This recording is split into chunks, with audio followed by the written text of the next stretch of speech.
So welcome everybody. We are in session number 2 of our class, and so far the link here points to the recording of the previous session 2, which we did with another class, and in a couple of hours we will replace it with that webinar link. And I also did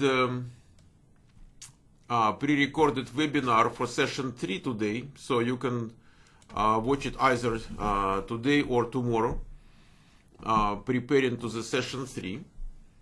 So we will talk about the homework later on. So now, in my kind of understanding, so you did the video and you have that PowerPoint on graphic user interface, which is kind of not a big deal, honestly. So it doesn't take to be a rocket scientist to learn the rules of graphic user interface and the overall idea of usability testing. But as I probably mentioned before, when you start working and people who work in the company with you do not expect much from you within the first couple of weeks. So because of your knowledge of GUI and usability standards, you start producing bug reports on how the application looks like versus how the application works like. So it gives you some extra credit, and that is how we start the introduction to software quality assurance. And so you understand there is some part of software testing which is very, very basic, very simple. We are not going to get stuck there, so we will move to more sophisticated things. But overall, the art and science of software testing is primarily about common sense, so not about anything else. Okay, let me get out of here. Okay, good. Common sense. Now, keep going. Oh, you also were asked to do the quiz.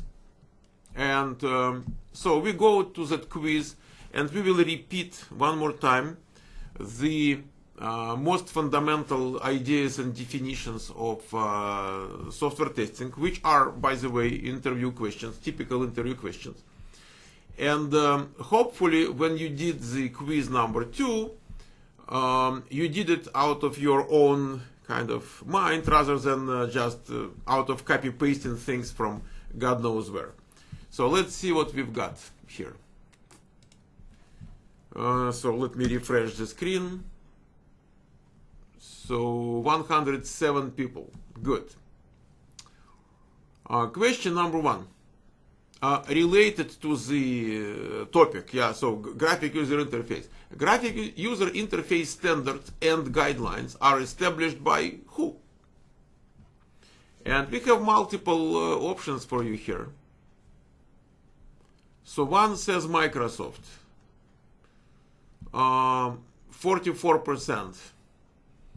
Microsoft does establish user interface guidelines for Windows applications. So Microsoft is responsible for Windows operating system. So Microsoft does it. No doubt about it. Then US government. You have that link, yeah? Usability.gov. What happens? Internet does not have the company which is responsible for Internet. So Microsoft is responsible for Windows. Microsoft does guidelines, publishes guidelines for Windows applications. Apple has guidelines for Mac operating system. Why? Because they are responsible for that operating system. Nobody is responsible for web. So government steps in and says, okay, and government says, okay, if nobody does it, I will do it. So Microsoft does it, government does it, but they cover different areas of that. So graphic user interface standards and guidelines are established by graphic user interface standards and guidelines for different areas are established by different organizations, companies and governmental and so on. Then industry best practices. So industry best practices is what companies are doing. Let's say you are testing your own application. And then the question is, in terms of graphic user interface, is that okay, or there is another way, better way? And you look at other companies which might be kind of lighthouses, you know, in your mind. So something to be like, something which gives you the direction. And before best practices will be included in the published standards and guidelines, before it happens. So it might take a couple of years at least. So even though certain things are not in the published guidelines yet, they are already out there, and you can find about them by looking at how different companies are doing certain things. So definitely industry best practices is another resource of information of how to do usability and GUI testing. Policies of your employer. Guys, your employer might say, for example, we don't care about graphic user interface. Please do not report any bug reports on that stuff. Unless it is a crash, don't even bother. It happens. It might happen.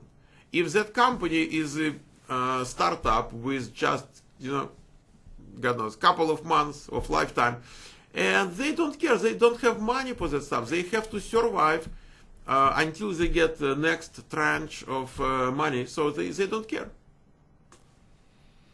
It might happen, yes. International conventions, thanks God, no conventions, and thank you Stanford University, thank you very much. So no guidelines, nothing. So you understand that multiple factors are contributing to the answer to that question. So we get that information from multiple sources. Okay, and very often when you talk to people, let's say to your QA manager, and you say, listen, is there any company, is any website, any mobile application which we want to be like? Maybe we want to be like wellsfargobank.com. Maybe we want to be like google.com. Maybe we want to be like amazon.com. What is that? Because if they tell you, and they will tell you immediately, they know that. They know exactly who they want to be like. So you ask them, and they will tell you, we want to be like eBay. Done. Next time, when you write a bug report, you have justification for your GUI bug report now. You say, because eBay does it this way. And we want to be like eBay. Okay? So we test against standards, and standards might be published, might not be published. Might be very local to your specific company. Because they have that idea. Good. Regression testing. Surprisingly, guys, huge percentage of people, when you ask them, how would you define regression testing? They cannot clearly state what it is about. So that is why we bring it here. And last time I did show you the elaborated answer on the school forum. Here, where is regression testing here? Let me see. Yeah, regression testing. And so when we answer that question, we are telling you what to say and what not to say. So it is a partial retesting of modified program to make sure that no new errors were introduced or nothing was broken. Yeah? While making changes to the code. We do not specify which changes. Whatever changes. Because when we make changes, we might break something down. And then we have a couple of things to add on the top of that. So we do a regression testing after each and every build given to QA. And it is given to QA after it passes release acceptance testing. So it might pass or not pass the release acceptance testing. That is why we are saying that regression is second after release acceptance, most frequently executed test. We are not capable, technically, we do not have time to test everything. So we have to test partially the modified program. So that is why risk analysis is involved in deciding which part or which parts of the application should be tested. So it is not partial as a part of definition, it is partial as a fact of real life, because we just do not have time to test the whole thing. And because it is a frequently executed test, it's a good candidate for automation, because you invest into producing the automation one time, but you get benefited multiple times. The more often you run your script, so the better the benefit. And we are saying, don't say it's after fixing a bug, don't say it's after a new feature was added, because it's for every change, whatever that change. Don't say it is making sure the bug was fixed, even though some people say that. In some companies, they consider regression to cover making sure that the bug was fixed, but we are saying verification of fixed bugs. We have different term for that stuff. We are trying to avoid the confusion. And regression is not about being manual or automated. Regression is not about black box or white box. It could be either manual or automated. It could be black box or white box. Whatever. It's about purpose. It's not how you do it, but it's about why you do it. That is what we discussed already. And let's see what we've got here. So 82% of you are saying, making sure that no new errors were introduced while making changes to the code. Guys, I'm proud of you. And then next one is making sure software is not broken while fixing bugs. Fixing bugs is not good. Making sure the software is not broken it's a very good beginning, but then it says while fixing bugs, not really. For whatever the reason, you know. Okay, but it is a very good result, 82%, guys. I like it. Compared to different classes, you are doing well with that number one question. What do you prefer, white box or black box testing? Surprisingly, lots of people cannot answer that question nicely when it comes to the job interview.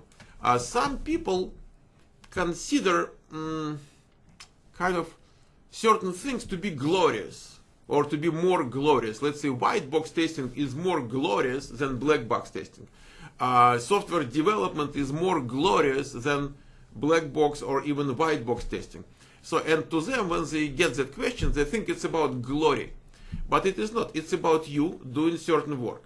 If you want to be, if you prefer to be in white box testing, and let's say the reason they ask you is they probably have both white and black box. And when you say white box, because it's glorious, and then they say, okay, good, so do you know Java, do you know C#, do you know this, and then you are not capable. You are not capable. And what happens at that very moment, they will not consider you for black box anymore. Not 100%, but let's say 90% of managers, companies will not consider you for black box, because nobody wants unhappy people. If you want to be white box, they don't want you to feel humiliated or downgraded. They say, thank you very much, and maybe next time.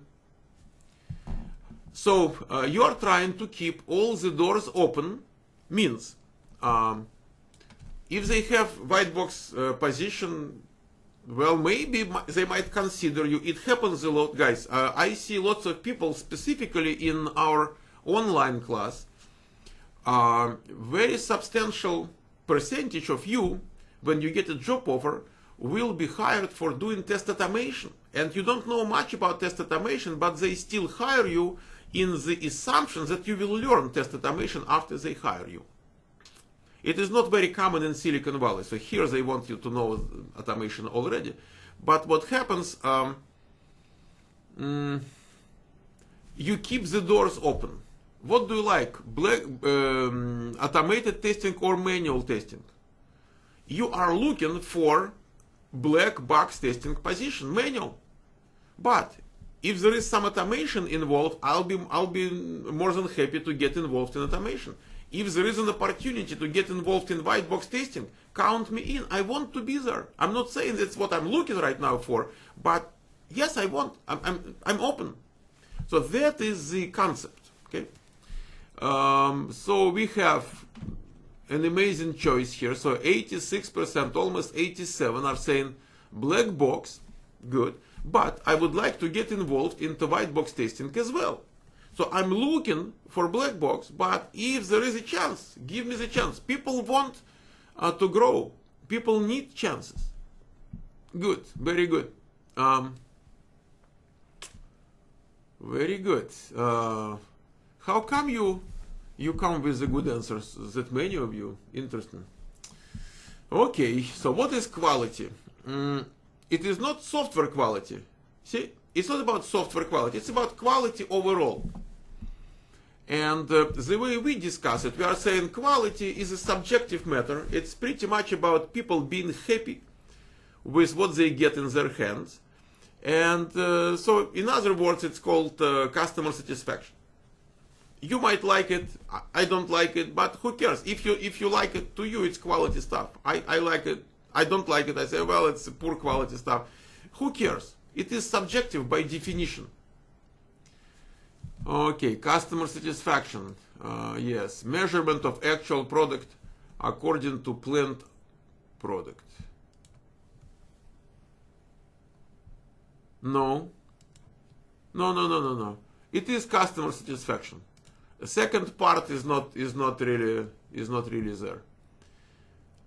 Quality is a subjective term. It could be, and it is always different from user and producer. Okay. It is best way satisfying a client, one of the main parts of any successful product on the market. It's a feature of a product that shows how customer is satisfied with it. Okay, it is about customer satisfaction. It is not about you in product quality kind of business judging that. It is not. It's about how people judge that. Good. Subjective. Customer satisfaction. We differentiate between answering the question what is quality and answering the question what is software quality, because when it comes to software quality, there is a component we have to bring to the picture, because we are in software quality business. So to us, it is not just what people think, it is also what we do at work. So what is software quality to us, people who are in the business of the software quality? So we have two different perspectives. Consumers have one perspective. Us, we have two perspectives, and we bring two perspectives to the interview to beat the competition. Because competition, normally they would say something, but they do not bring two perspectives. So we beat them at that point. Okay, what is the next one? It is a common interview question, conceptual. So do you understand what you are doing? Developers test their code. Guys, developers do test their code, and they spend maybe 35, maybe 40%. Sometimes people say more than 40%. Their time, they spend it to test their product from white box kind of side of software testing. Developers test their product. Why? Software testers are needed. So why companies have okay, people, why they have spend money on that? Okay.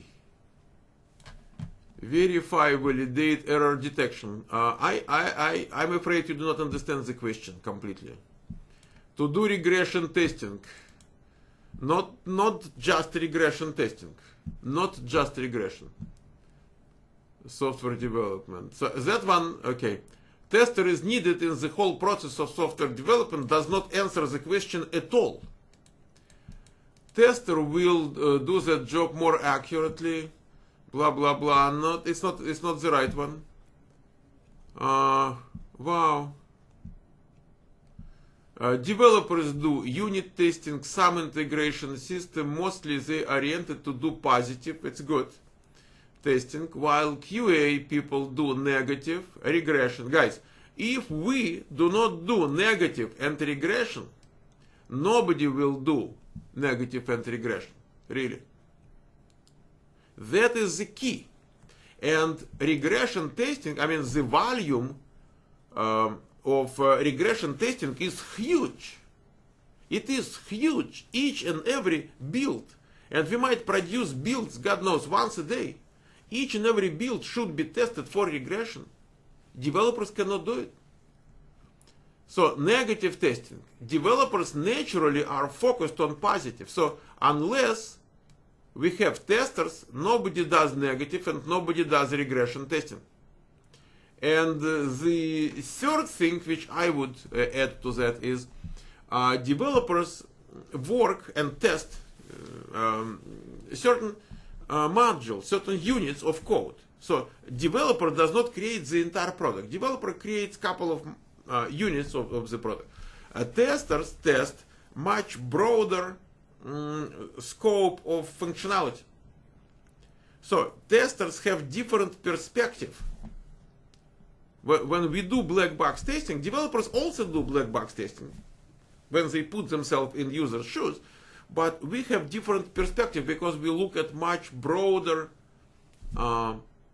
part of what we test, of that application.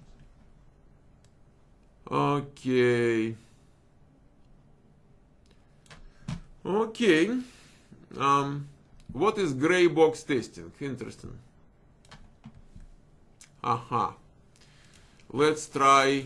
I hope we have it here. Yeah. What is gray box testing? So we give you the answer. And the definition says gray box testing is using structural, design, and environment information, something which user does not have access to. User doesn't know that. User looks at the interface, but there is something behind the interface. So you are using structural, design, environment information, complete or incomplete. You might know a little bit of it. A little bit, but still it allows you to do gray box testing. To expand or focus black box testing and to enhance testing productivity by using appropriate methods and tools. So we go beyond the user interface, but we do not go to the source code. If we start using the source code, if we start working with source code, we're going to be in white box testing process. We are not. We do not get to the level of source code. What we do instead, we go deeper from the black box testing side. We go deeper into structural design and environment issues. And so it's an extension of black box testing. Gray box is an extension of black box. And it is using methods and tools. And specifically, sometimes instead of tools, you use just programming languages. You just write some code to make sure something happened or it didn't happen. And when it comes to testing web applications, so very substantial portion of web application testing is in the gray box area. Don't say it is a combination of black and white box. It is not true. It is not true. So just avoid saying that. Let's go to the survey. What are you saying here? Extension of black box testing. True. We use special programs to test the application. Not special programs. We use tools or programming languages. Yes. White plus black equals gray. It is not. It is not. There is no white box there. White box means you work with source code. Whatever works with the code is white box.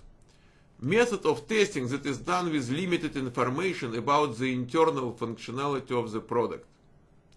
I don't know where you got it. I mean, I can Google for it, maybe, but honestly, we do give you some definition, and it would be better if you really use it or somehow memorize or stay closer to that. Black box testing with using some automated tools or scripts. Not really. When you use test automation tools, you do not go anywhere from black box testing. Test automation tools are black box testing tools. Let's say Selenium or QTP, other tools. Unless you do something specific, but it's not about test automation tools. No, no way. Extension of black box testing used to enhance testing productivity by using appropriate methods and tools. Okay. Combination of white and black box testing. The problem of that definition is you are not learning in our school. If you come to learn. Why would you go somewhere, grab that garbage and bring it to the class without learning what we give you to learn? That is the problem. Okay? And that is wrong, by the way. There are places where you can go and find that garbage there, but it's wrong. Okay. Extension. Okay. So pretty much what it's a good blend of black and white. No.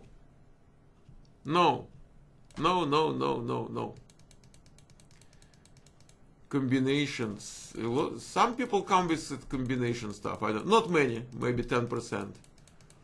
Okay, good. It's not a combination, it's an extension of black box. Extension, and we tell you that. And if you want to learn it. If you don't want to learn, don't learn. I cannot make you to learn it. Okay. What are the common stages of software development life cycle? It is a tough question. Because in different places the stages are different, and I did show you last time. But definitely certain stages are always there. Let's say requirements, specifications. Requirements, specific. I do not understand that. Requirements, yes. What's specifications? Requirements, then it should be design, and then implementation. So that is wrong. That is wrong. Requirements, planning, coding. So you have no design here. Coding, testing, maintenance. Design. I don't know what's under planning here, but definitely we want to see the design, the architecture. Requirements, design, good. Development, testing, implementation, maintenance. Okay. Training. No, forget about training. Requirement and design, construction, testing. Construction probably means development. Requirements, analysis, design, coding, testing, deployment, maintenance. So guys, we actually gave you the answer. If you go to that page where we keep the answers, and if you go to that software development life cycle, there is a link here. I copied that text from Wikipedia at some point, but why I copied that? Because Wikipedia changes, and I didn't want that part to change. But what it has? Analysis. And why do we need analysis? To create the requirements. Specification. That is where it comes from. Okay. Specification, possibly. Okay, probably I have to remove it from here. It's confusing, but it's like, okay. Software architecture or design, same thing. Implementation or coding, testing, documentation, maintenance. Okay. Yeah, I have to remove that specification from here, guys. Don't use it. It's my suggestion that you don't use it here. Okay. I have to review stuff sometimes. Yes. So keep going. Typical problems in software requirements are. Is it the one? Yes. Typical problems in software requirements. Why we talk about that? There is a question like, what is the major contribution tester can make to the quality of a product? The major, potentially, what would it be? If you can find problems in the requirements at early stage of the development life cycle, that change, that improvement of requirements will eliminate numerous problems later on. So if you work in the company, if you work on that project at the time of business analysis, analysts coming with requirements, if you can contribute to better requirements, that is the most you can do to the greatest impact you can make towards better quality software. And we have a couple of things here, and actually they are, I'm sorry, they are given on that page here. It says, it's right here. Incomplete, ambiguous, or contradictory requirements are recognized by skilled and experienced software engineers or testers included. So requirements could be incomplete. Ambiguous means in different parts of the requirements you have contradictory stuff. So you might think about it this way, or you might think about it that way, and sometimes it's even contradictory. So it is one thing against another thing. But if different developers are working on contradictory requirements, they have no chance to see they are contradictory. So ambiguous means you might understand it one way or another way, or maybe some people understand it this way and other people understand it that way. So incomplete, ambiguous, or contradictory, three keywords we want you to always keep in mind. That is what might be wrong with requirements. And if you really pay attention to requirements, if you start reading the requirements, and it's a part of what we do in that class, a little bit, not much, you might run into contradictory, ambiguous, or incomplete requirements. So if you still have questions about how this thing should work, it's incomplete. Okay? So what do we have here? Ambiguity, okay, requirements could be ambiguous, 62%, incomplete, 82%, repetitiveness is nothing, it's not exactly what we were talking about, that one has no meaning, contradictory.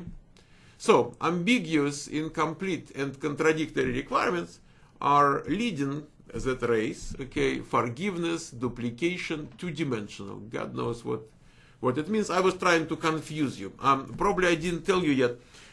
When I do the quizzes here, I want you to fail. Means I create that quiz so it's difficult to do it right.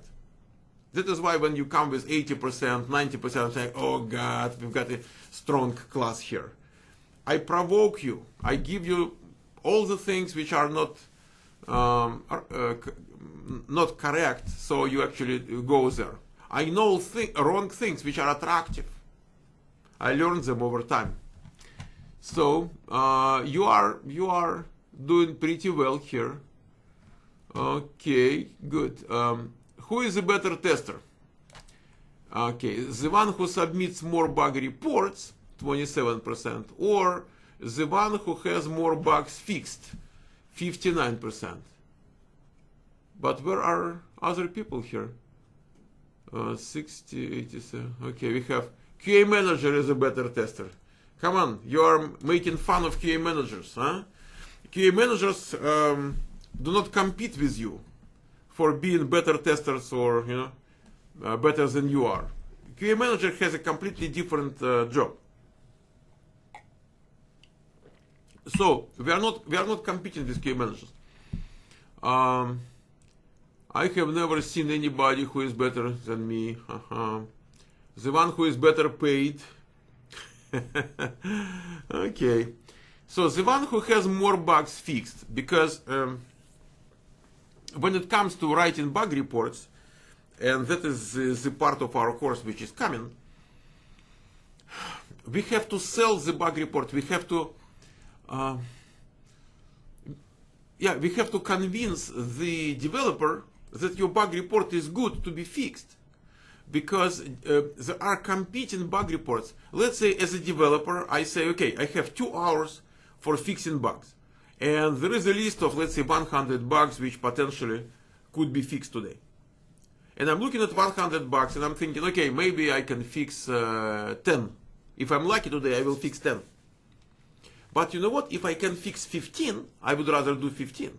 And if I can fix just 5, I don't want to fix 5 if I can fix 10 or 15. So, if I read your bug report and I do not understand what you mean, or I read your bug report and I have some questions which you didn't answer in your bug report, so it takes me more time. And over time what happens, since developers are fixing bugs coming from different people, different QAs, they develop certain level of trust, certain level of preference. So let's say they see my bug reports and they know I'm writing good bug reports, they just keep fixing my bug reports. If they know you are not doing good bug reports, it takes them more time, unnecessary time, to understand what you are saying. So they want to be more effective. So they would fix my bug reports because they are clean. And that is eventually the way to lose a job, because nobody wants to pay money to people who contribute nothing to the quality of the product. So you do not contribute to the quality by submitting bug reports. You contribute to the quality by bug reports being fixed. So coming back to submission, you do not contribute to the quality by submitting bug reports. You are contributing to the quality by submitting the reports which are being fixed. That is the answer to the question of who is a better tester. Guys, all those things are common interview questions. I'm not entertaining you right now. I am talking with you about common interview questions. Number 10. What is ad hoc testing? Okay, the most popular answer is monkey testing, random use of software functionality. Okay, which is not exactly what I would rather get. Okay, guys, let me tell you what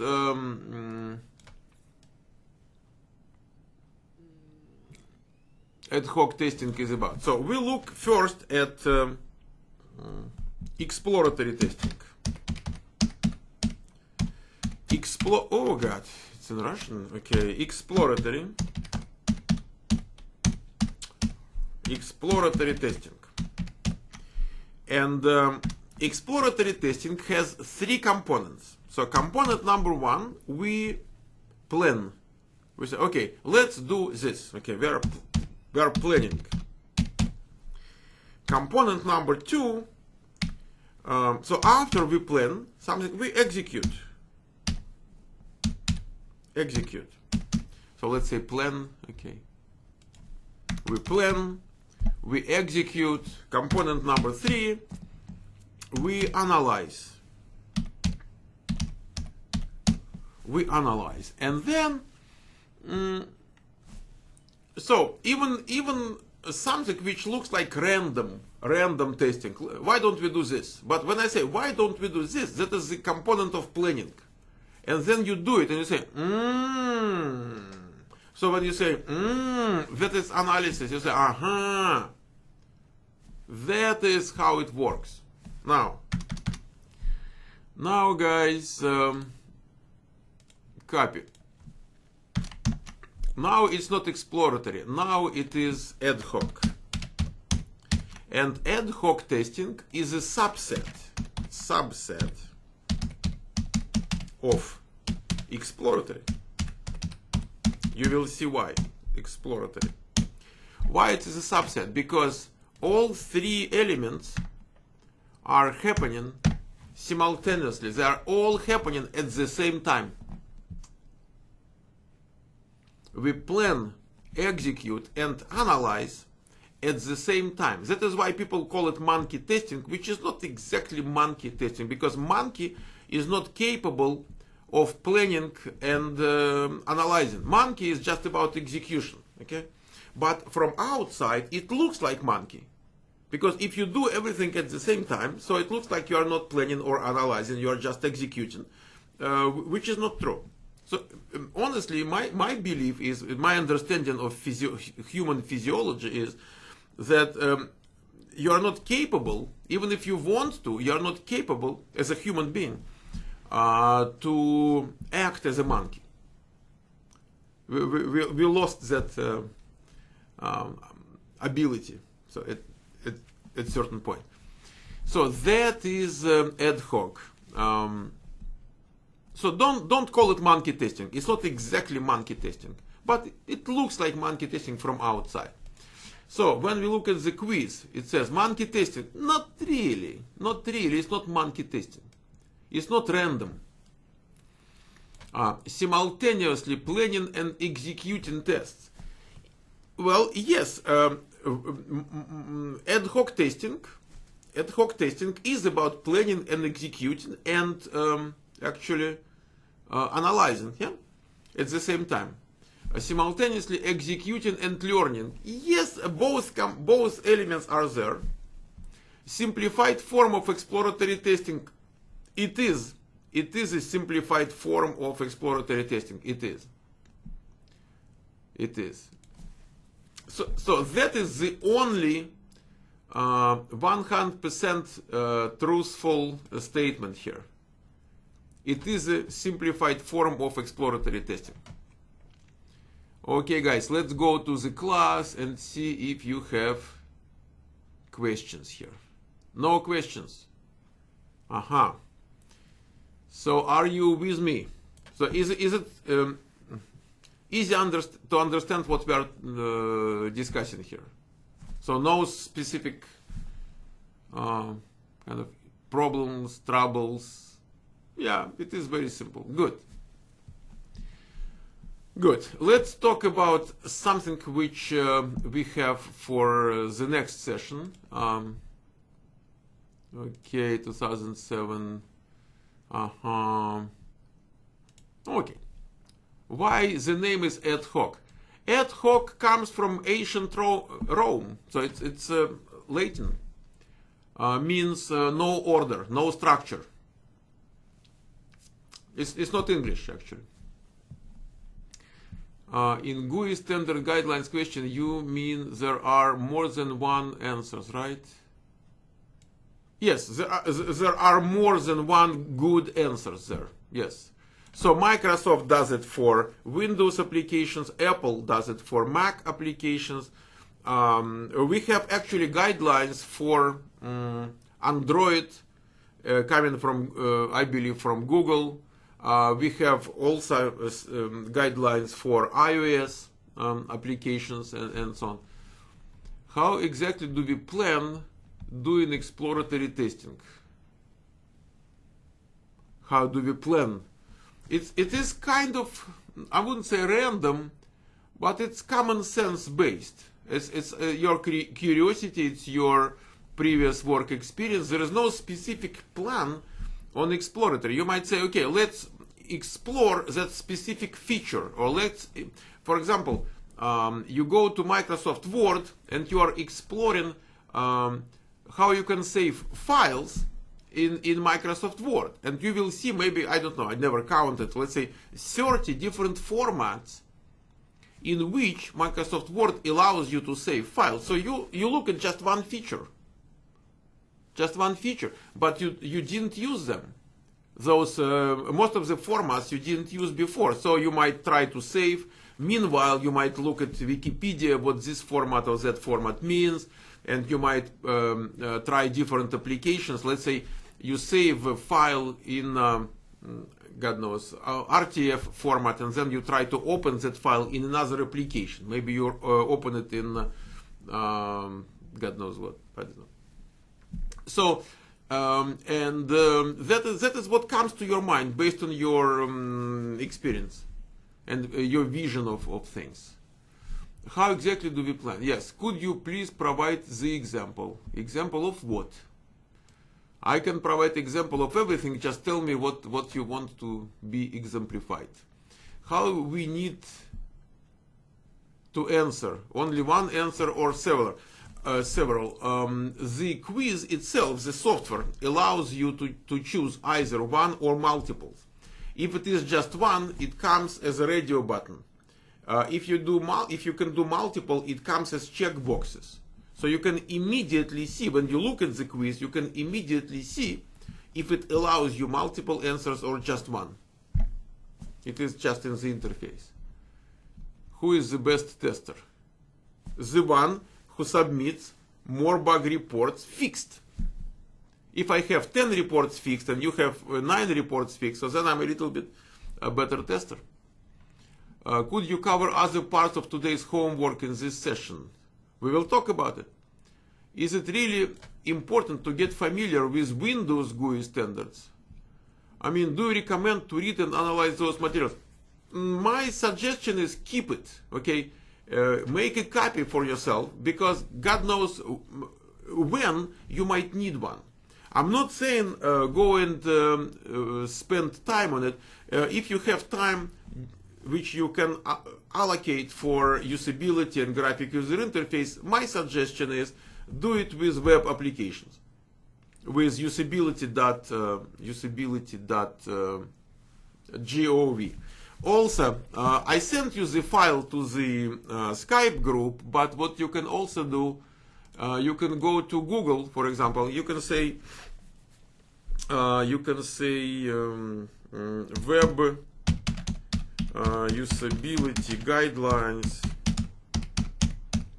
usability guidelines, PDF, yeah? Let's take a look. And it should be on usability.gov website. So here it is. And if you look at the URL, it goes to the guidelines, books, blah, blah, blah.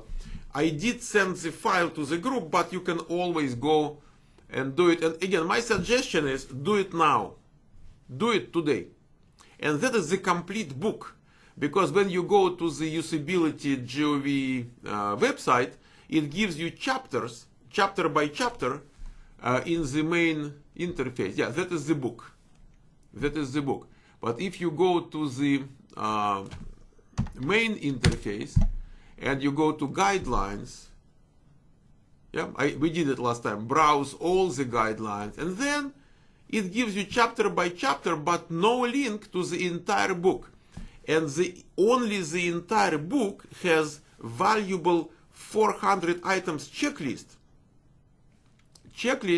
with which helps you to test really websites. It's very critical part of the book. So my suggestion is just get the complete book. Okay. So if you scroll down, I don't know if it is, yeah, appendixes, guidelines ranked by strengths of evidence. Can you see it? So we have those. So that is what we test. 5, 4, 3, whatever. But we've got a lot of those, and that is how we test when it comes to that. So my suggestion is, if you do have time for that stuff, do the web part. Unless you run into mobile aspect of that, so then do Android, do iOS, whatever you're gonna test. So do it. Even in the school, when let's say you have a project, and we start projects next week. So Monday next week we start web-based project, 5 sessions, and then we will move to mobile applications. And that is the best time to go through the guidelines, because you apply them immediately. So that is the way you memorize them. That is the way you can talk about that stuff when it comes to an interview. Okay. Now, guys, we looked at Energy Telecom online forum. We looked at Tolia application. So Tolia is primarily about graphic user interface, and Energy Telecom form is about both functionality and GUI. And I gave you access to the bug tracking system. And next session, number 3, will be pretty much about bug reporting. We will fix bug reports. I will go over your bug reports and I will change them and change them and change them, applying the rules of bug reporting. So here is the pre-recorded webinar for session number 3, which is talking about 17 rules of bug reporting. I created those rules myself for you. 17 rules. It covers whatever is important.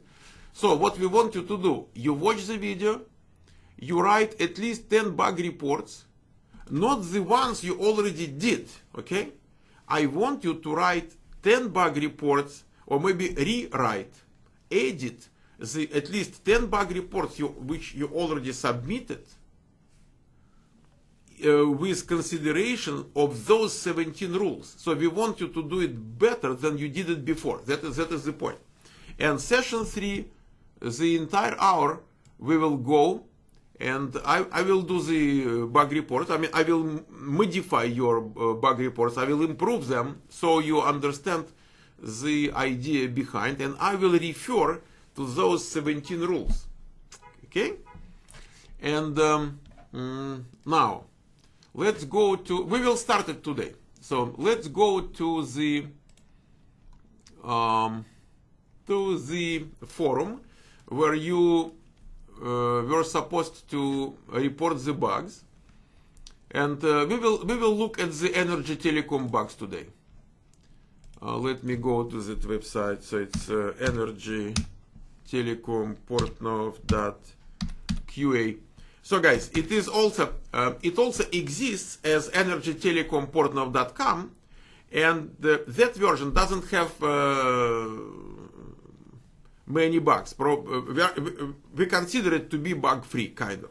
But when we do QA, so that version does contain lots of bugs, which we intentionally introduced for you.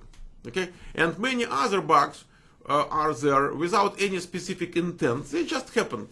So kind of implement 10 bugs and get another 5 free. So that is the application we test, and the application is just one page. It's a form. It is a form, and so when you fill it out, actually, let me show you my email, guys. Yeah, look at that. Here is my email. When you fill in the form, it comes to me as an email. Look at that. So the functionality of that is more than just the form. So you fill it out, it saves to the database, and the database will, whatever, the back-end application will send me an email with all the data you submitted. So let's take a look at your bugs, whatever you reported. Okay, I'm just closing some extras. No, wait a second. Energy. Yeah. Interesting. Poop. Okay, just a second. We go to online. We go to Energy Telecom bugs. That is your class. So I will take one bug report out of one post. So let's say Yuri comes with 22 bug reports, which is nice. Let me take one out of here. So copy. That is what we're going to do next session, actually tomorrow. So he says, remove other menu item from the state list box. Okay. We have state list box, which is actually drop down list box. Yeah? For example, in Notepad,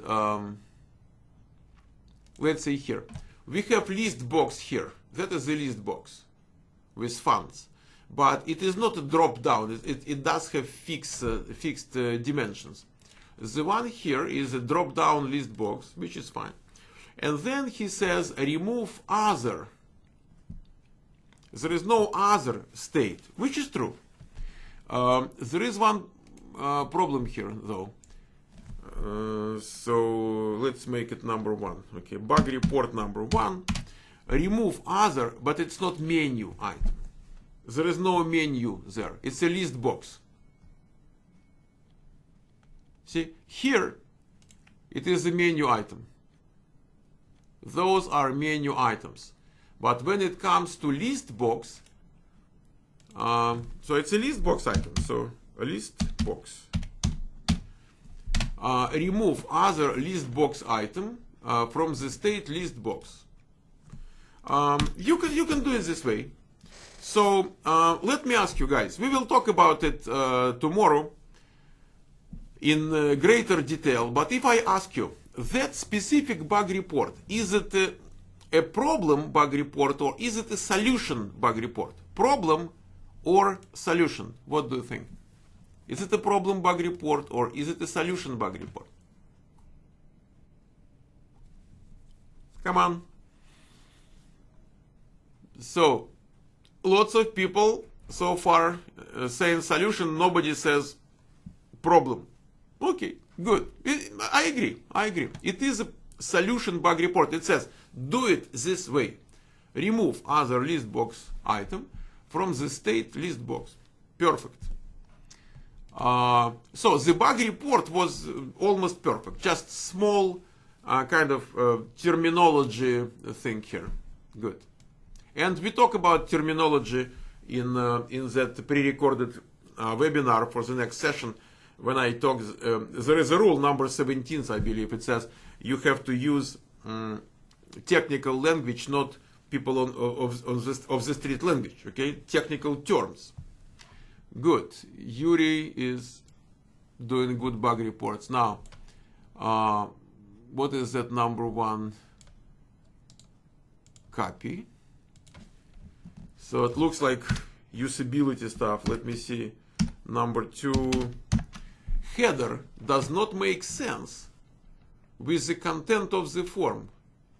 Who are we reviewing? What is the purpose of the form? Interesting. So the form should be self-explaining. That is what we are told. Energy Telecom Service Review. Please fill out this form and our representative will provide you with the money-saving offer. Well, if you ask me, it makes perfect sense. It says, okay, we are reviewing your current situation, yeah, current cell phone and long distance stuff and internet, and we will give you money saving offer. What's wrong? Header. And what is a header actually? I don't know honestly. That is a header. What is a header?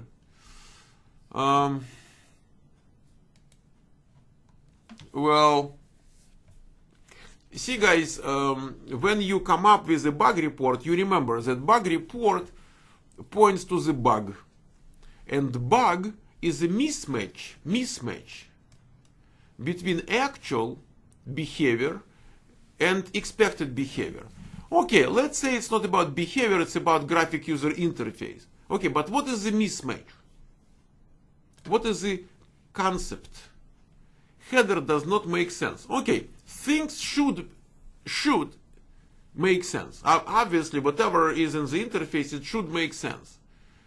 But header does not make sense with the content of the form. It is really subjective, because to me, it makes perfect sense. If you ask me, so if it doesn't make sense, or if it doesn't correspond, or if it is not matching, or somehow there is a broken relationship, and so say it. Do not think that anybody will decipher your ideas.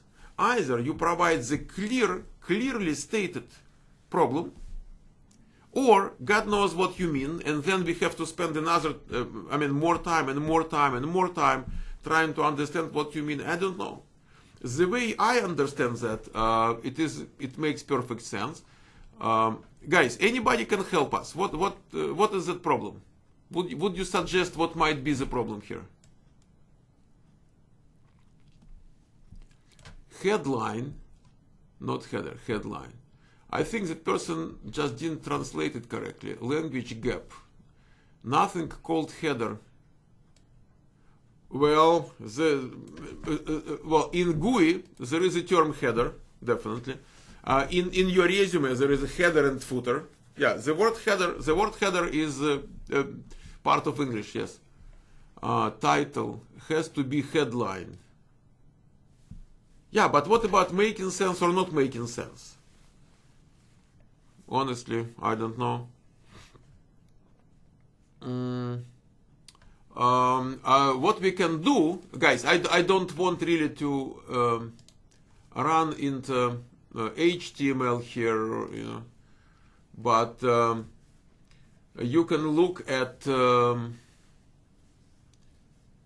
HTML code, and so we do have the header. See, it says H1. See, it says Energy Telecom Service Review is a header.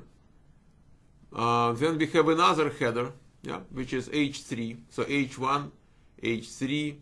So they are HTML headers. But again, I do not know what really the issue is. So what people want to say. That is an example of a bug report, which God knows what we have to do with it. Maybe the person who writes the bug report does have a very legitimate concern. Guys, you are all, imagine we have how many people here in the class? We have 206 people in the class. You are all reasonable people. You are not 3-year-old, You pretty much everybody has a college degree, university degree in that class. You are all very reasonable people. So the concern could be very legitimate. But how would we learn about that legitimate concern unless it is given to us in a certain way so we can understand? Okay? So let's keep going. Without reading, just randomly, take one. So I will replace this one with another number 2 because I don't know what to say. Months left on current contract field. Months left on current contract field. Let me, guys, copy that. Copy. Then I go to the form and I say Control F. Okay, and I search for it. And my concern is we have more than one. But no, not really. Not really. We have just one. Okay, just one. Months left on current contract. So let me read again. It says months left on current contract field. There are no fields here. There is a list box here. Okay, here is the list box. Here is the list box. Allows input of up to 10 months only, whereas up to 12 months input expected. Look at that. We've got a real tester here, guys. Congratulations. Congratulations. We need 12. Absolutely. Absolutely. So, good. So let's fix the bug report now. If it needs any fix. Months left on current contract list box. List box allows input of up to 10 months only, whereas up to 12 months input expected. We can keep it the way it is. I would say it is perfectly worded. My natural skill And my natural instinct is to make it shorter, more concise. But again, we cannot make this one more concise because it's the name of the control. And it is in double quotes, which is the way we want you to write bug report. If it is an element of a user interface, we want it to be in double quotes.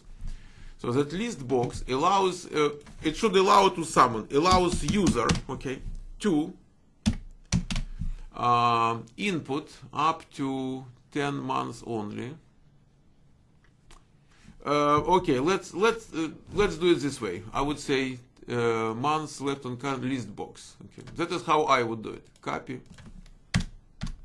Let's say number 2. Okay, let's say Mikhail. Okay.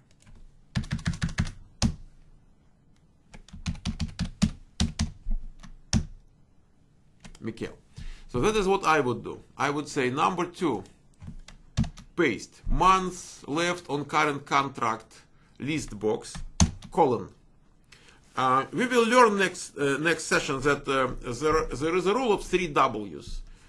So bug report is good enough if it answers 3 questions. W number 1, what happened? W number 2, where it happened? W number 3 comes from the word which, under which circumstances. So, and I'm judging from the 3 W's rule perspective. So when I'm saying months left on current contract list box, boom. So what did I provide here? Location. Where did it happen? Didn't happen. Months left on current contract list box. Good. So then what happened? What happened? 11 and 12 months. Is it months or just numbers? Oh, just numbers. Okay. So 11 and 12 items. So I'm not saying list box items because already list box items are missing. Okay. So is it a problem, guys? Now you tell me. That bug report, which is shorter, yeah, because it's my natural call, guys. I just like things to be short, but still correct and still complete. You tell me that bug report, is it problem bug report or is it a solution bug report? Let me write the line here. Okay, is it a problem or is it a solution? I want you to see it. Months left on current contract list box, 11 and 10 items are missing.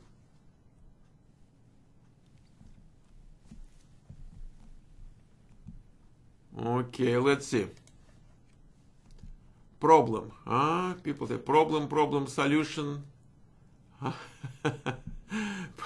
Okay, most of the people are saying it's a problem, as just a few are saying it is a solution. And guys, what it is, okay, now, what it is a solution bug report. Because it says, go and give me number 11 and number 12. It is a solution bug report. But the language of bug report, the look of that bug report is like, it's a problem. You say, hey, here's a problem. Not exactly, that problem is given in the way, with the way to fix it.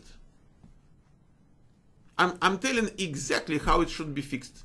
I'm saying it's missing. Missing means give it back to me. Okay?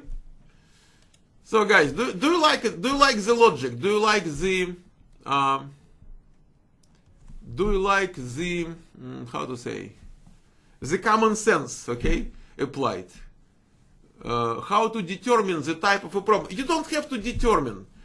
You feel it, you sense it. Eventually, it will become logical to you, very natural. You will say problem or solution without even thinking about it.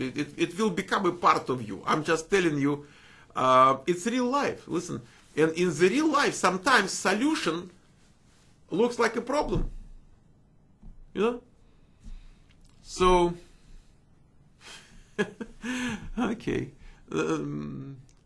Yeah, it is a science and art of common sense, I told you. So guys, one more time we go back to the homework. So you watch the video on rules of bug reporting, because I'm not going to talk about them much anymore. And you make sure that that page with 12 or 13 interview questions and answers, you can take any question out of 12 and write the answer on the paper or in a notepad without looking anywhere. That is the meaning of learning. Okay, you learn that material not when you say, oh yeah, Michael told us that. No, you learn it when you go to an interview and say, yeah, sure, this is what it means. You can write it, you can say it. That is what it means to learn. Okay, otherwise you don't have that knowledge. You will fail the interview. Okay, and so then you rewrite at least 10 of your bug reports on Tolle, on Energy Telecom. You rewrite that with consideration of the rules, 17 rules of bug reporting. Okay, so you already made first step, which is critically important. You have the benchmark now. Now, in between today and tomorrow, you will rewrite 10 bug reports, so you will move to the next level. And then I will come at 6 p.m. tomorrow, and then we will do it again to move you to even higher level. That is the point. Okay, guys, thank you very much. It was my pleasure to entertain you today, and you really impressed me with better than average participation rate in the quiz, with a better than average rate of coming with good answers. So, and honestly, I didn't see many of you coming with bug reports, but those who I've seen are also very good. I mean, I'm enjoying your bug reports, which is kind of rare things, guys. Even if I fix it a little bit, but you know what? But they are still pretty good. They are still pretty good. So at least 2 out of 3 are almost perfect. Almost perfect. So it is also very enjoyable. You can believe me. So thank you very much. And one more time, the video will be posted. The recorded webinar will be posted right here. Right here. So you can come in an hour and watch it again and again and again, if you want to. Thank you very much, and I'll talk to you tomorrow.